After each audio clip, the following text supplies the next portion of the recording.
Humiling sa Court of Appeals ang kampo ni Janet Lim Napoles ng temporary restraining order para sa kanyang warrant of arrest.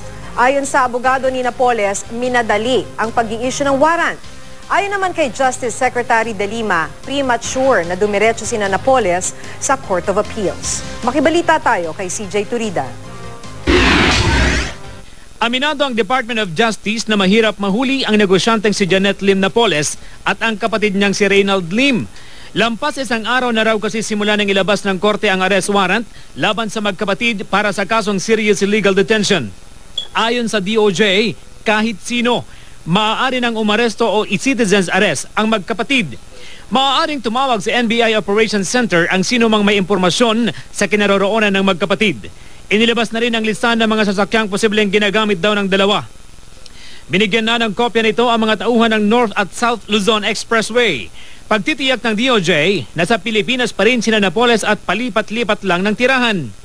Nagpakalat na rin daw sila ng mga litrato ng magkapatid sa mga paliparan. Sumuko na lang siguro sila para wala nang masyadong problemang mangyari. Kung sino man ang mga nagtatago dito sa dalawa at alam naman nila na meron ng warrant of arrest, masasampa namin sila ng kaso ng obstruction. Kahapon, sinadya ng NBI tracker team ang mga condominium unit ng mga Napoles sa Bonifacio Global City. Sunod ang bahay sa Binyan, Laguna at ang nasa Ayala, Alabang. Pero, tanging mga caretaker lang ang inabutan ng grupo ng NBI. Nanawagan na rin ang abogado ng Napoles na si Attorney Lorna Kapunan sa kliyente na magpakita na. I'd like to appeal to Mrs. Napoles to say to please come forward. I assure you as a lawyer, as her lawyer, that she understands that she has to remain in this country to prove her innocence. Kinu-question ng kampo ni Napoles ang pag-issue ng arrest warrant.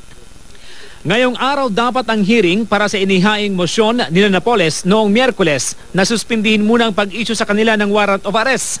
Nagtataka raw sila bakit biglang naglabas ng warrant. Naghain din daw sila ng motion para patunayang hindi dinetine si Ben Hurluy, dating empleyado ni Napoles at nagbunyag ng umano'y 10 bilyong pisong pork barrel scam.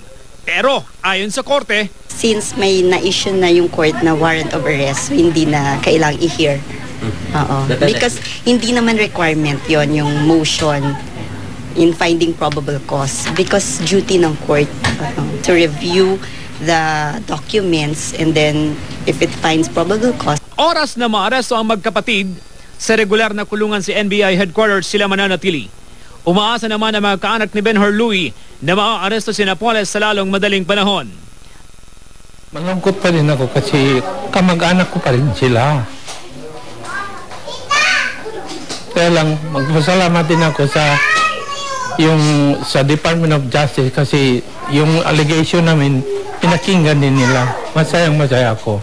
Dapat daw panagutan ni Napoles ang 3 buwang pagkulong kay Benhur at ang kanilang hindi may paliwanag na biglang pagyaman na galing umano sa pork barrel ng ilang mambabatas.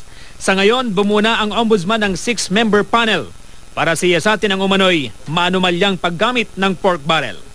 CJ Turida, Nagbabalita, Pilipinas.